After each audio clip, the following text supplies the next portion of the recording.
Glenlivet, 18-year-old. Speyside, 43% ABV. Can't wait to try it.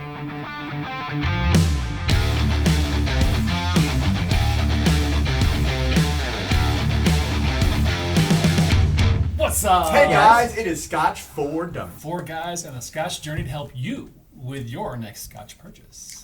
Which is? Hopefully maybe this one. Number Who 18. knows? Glenlivet, 18-year-old. Oh, yeah. This one had been 18 years? camouflaged on the bar and evading our efforts to review it. That is true. But not forever, right? It's legal now too. And we had to check multiple times and we hadn't reviewed it yet. Yeah, because it'd just been kind of sitting there, and it was one that we just kept like going by because we assumed we had done it, but we hadn't. So And it is the Glenlivet. It is The Glenlivet. Not Glenlivet. a So- Glenlivet. Right. Glenlivet is a Speyside distillery. They are in the southern central portion of Speyside. Old distillery. They were distilling before distilling was legal. You don't say. Yeah, so 1820, early 1820s, 1822 was Sure. basically when it was founded. As soon as it became legal, they went and got their distiller's license. And so, you know, it's been an operational distillery for a really long time. This particular bottle is bottled at 43% ABV. It doesn't say natural color, so I'm going to assume that they put some caramel in there. And at 43%, they are probably chill filtering it, I would imagine. It is done in ex-American bourbon casks, as well as sherry casks, both first and second fill. They don't really give you a proportion of bourbon cask to sherry cask, but it will have some sherry influence in there. Other than that, it's 18 years old. It's a Speyside, so I'm thinking a fruitier Scotch.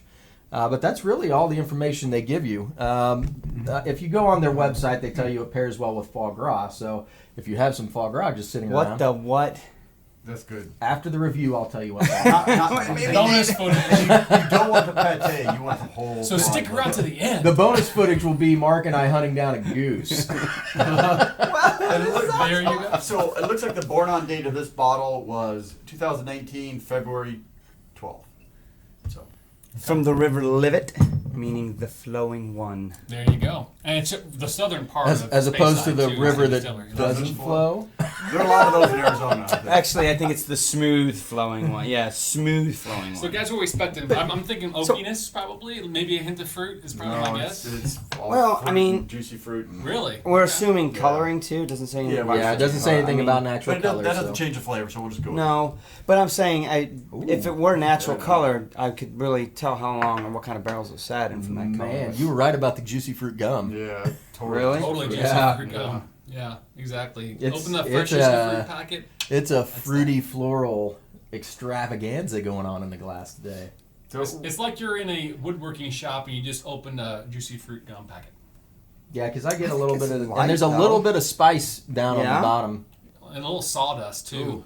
The nose. nutmeg and clove on the finish. Yep.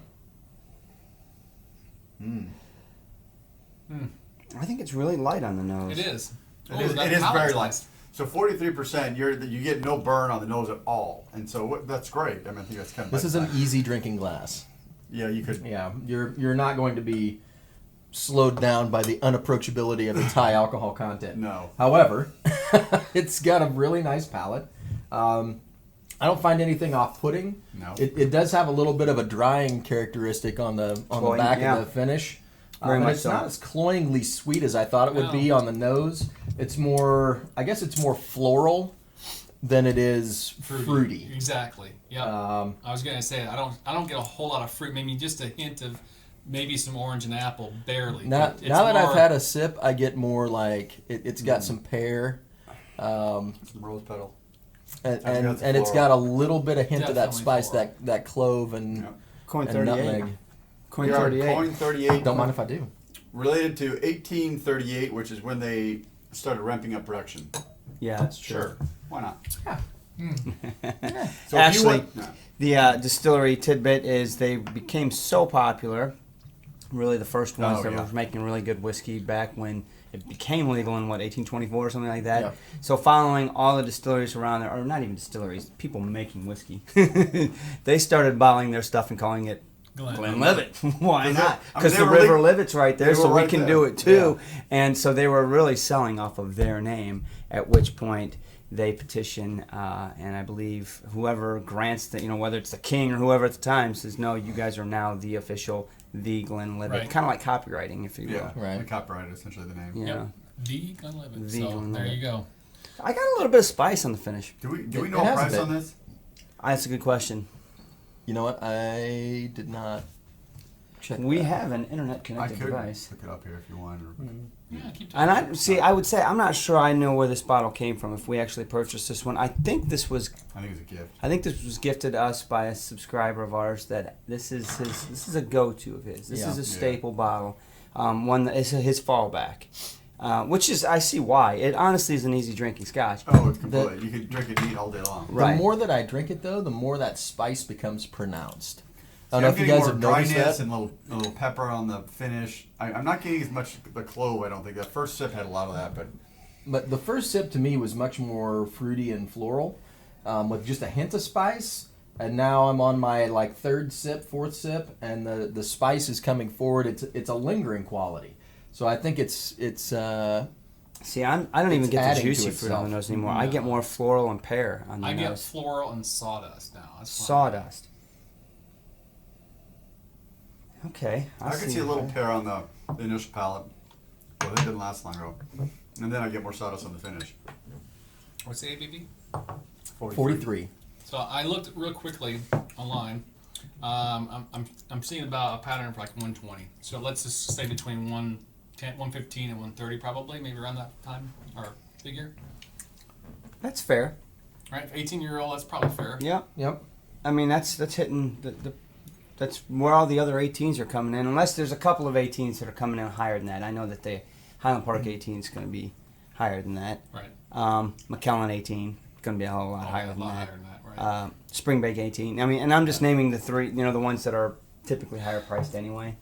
But I think it's a good price point. But I would say this is not nearly as good as those. I mean, this is not complex. I don't think.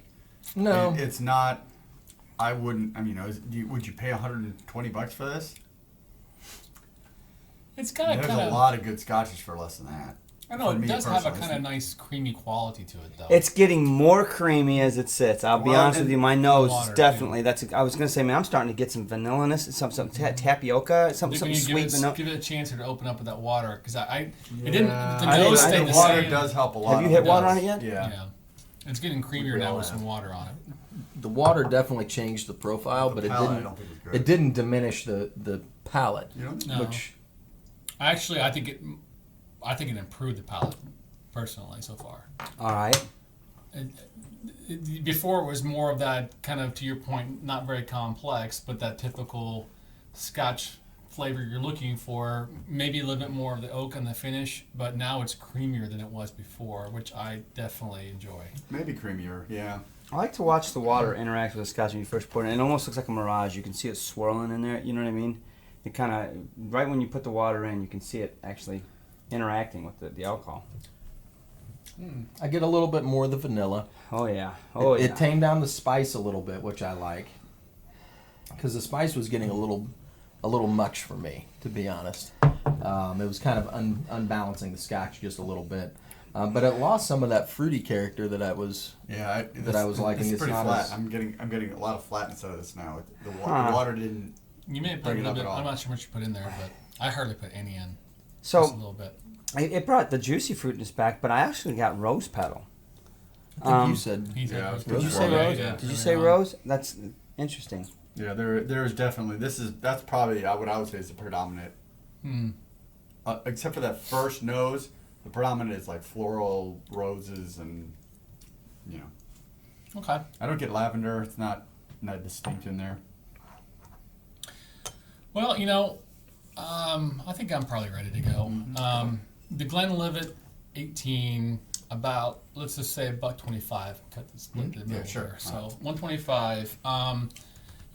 This is a good Scotch. I don't have any complaints with it. When I first sniffed it, it had some nice fruity quality at first. It was potent, then it kind of tamed down quickly, and it had more of that oakiness, a little bit more floral. As I had a second nosing, it had even more floral. The fruitiness came down. The first initial palate I definitely had a little bit more of that kind of upfront sweet, but then it tamed quickly into a fast oaky finish. And then it really didn't really change too much. Maybe the floral and the fruitiness kind of played back and forth a little bit for me. A hint of sawdust. As soon as I put some water on it, I think that's the money for me personally. That's when I saw that the nose kind of changed to more sawdust. It lost some fruitiness to it in the nose, but I really like the vanilla the extract coming out on the palate part. I definitely had some more creaminess to it. So I think you probably have to play just right, because I think this one's probably, to your point, not as complex, and you could probably easily goof up the ratio whatever you wanted. Is it a good Scotch? Yeah, it's a good Scotch. Is it something that I'd probably pay $130 for? Probably not. Not for my wheelhouse. But it's a damn good Scotch. I think it's up there as far as price wise, worthyable, but I wouldn't personally pay for it. I'm going to give this one a 2.5. I think it's a good Scotch, and I definitely enjoy it. All right. I think that my first nosing and tasting of this Scotch was probably the pinnacle of this Scotch. I would agree with that. And then it, not that it got bad, just that I couldn't quite get to where I was before. So it lost some of the floral aromas and the fruity qualities that I got on the initial nosing. Like I said before, as I took subsequent tastes, that spicy character kind of built up and kind of overshadowed some of the subtler flavors. The water brought the spice down, which was nice, but it also tamed down some of that floral quality and fruitiness that I actually kind of enjoyed up front. Right now, it brought forward a little bit of the vanilla, but I have to agree with, I think Drew said that it tasted just a little bit flat, and I think that's kind of where it's falling for me. Yeah. And it was 43%, so putting a little bit of water on it, and now you're down to high 30s. It is going to start to get to that little bit of flatness. $125. I mean, that's getting up there. That's a substantial investment in a bottle of Scotch. I don't think there's anything off-putting about this Scotch, and I think that's why people enjoy it and talk about it, because it is a good Scotch as far as I can pour this for anybody. It's not, it's not peated. It's not overly sweet. It's not going to offend anybody by having like weird flavors or whatever, but it's also not going to blow anybody away by having depth and complexity, which is kind of, a downfall, I think. So for $125, I expect just a little bit more in my Scotch. So I'm going to give this a solid 2. I think that it's an okay Scotch. There's nothing wrong with it, but it's not going to blow you away either. All right. Not saying either one of you guys are wrong, because you pretty much covered the gambit of it all. Yep. I don't remember what I rated the 12. So I'm trying to compare. I'm thinking my Glenlivet experience, so I can really put this one into perspective. Right off the bat, gut check, you asked me, anything else, what's your number, Mark? I'll probably land on it at 2.5. Minus. Right? A 2 plus, 2.5 minus, somewhere in that neighborhood. And I'm going to err on the side of the 2.5 because I think it's a respectable, enjoyable Scotch. You pour it for me all day long, I'm going to enjoy it. Am I going to be ashamed to have it on my bar? Absolutely not. But then I start to think about the price point of what I can get for that. So I start to knock it down. But then I think about the price point of some of the other 18s that are up there, and I got to lift it a little bit. So I'm going to leave it right at 2.5 comfortably. It is a little bit surprisingly spicy to me on the finish, on the palate, because you really don't get that in the nose. So that comes out of left field a little bit. It is a little bit drying, so it's definitely going to be a mood Scotch, because there's times when that's not what you want. You want something that's a little more wet and refreshing. But there's a time and place for this to enjoy for myself. 2.5, nothing that's going to blow you guys' mind. And honestly, $120 to $125 for an 18 is not that bad, you guys. Let's be honest, because you can go up into the 160s, 70s for an 18. So 2.5 Glenlivet 18. I mean, this bottle will disappear on this bar. Sure will. All right, here we go. All right.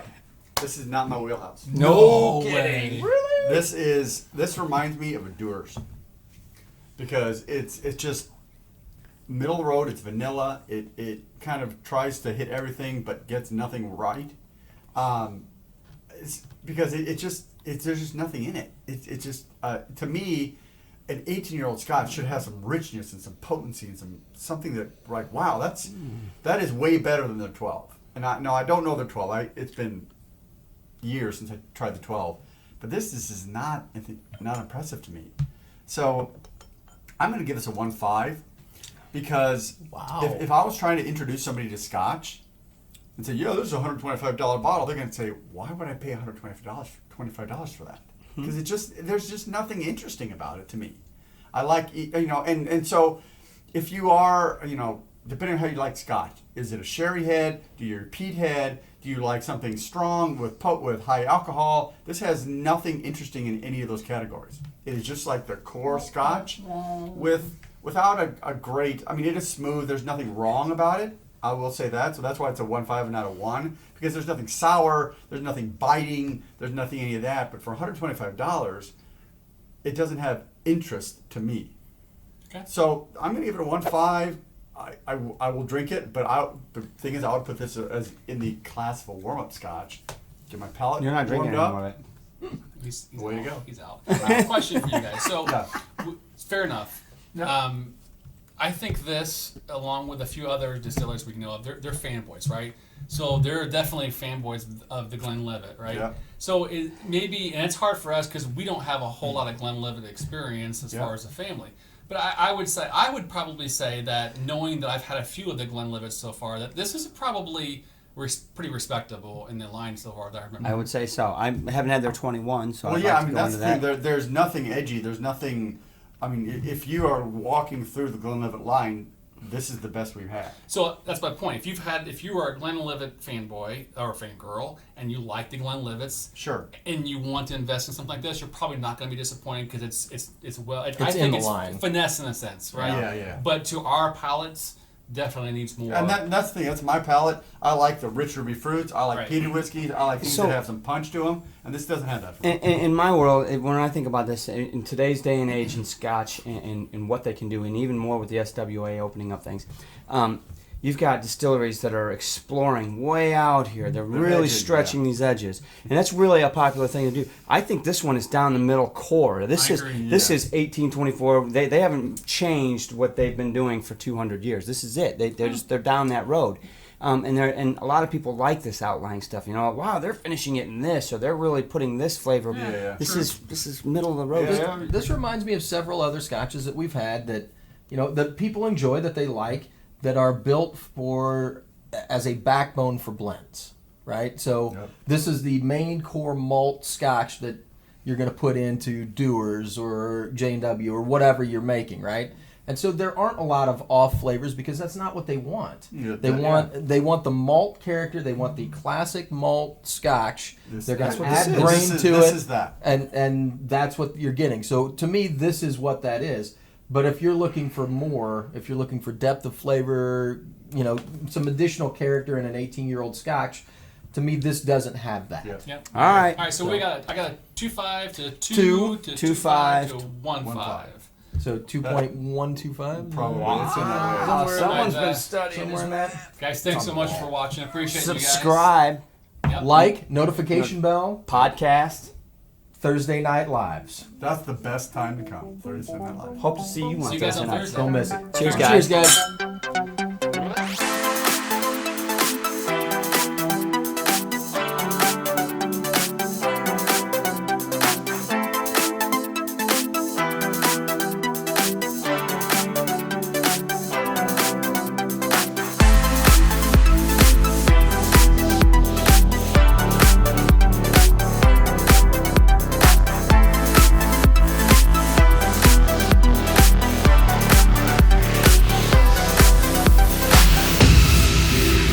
Hey, you still watching? What? Are you watching? How you doing? Hey. You want some of this 18? Why don't you comment below and say, have you had, what is it called? Foie gras. If you've had it, comment and say, Foie I've gras. had it, and you may win. And put the pronunciation for Mark because he doesn't know It's what we're talking Lord Farquaad. Boys grass. Thanks for watching. about. Cheers, Cheers, guys. guys.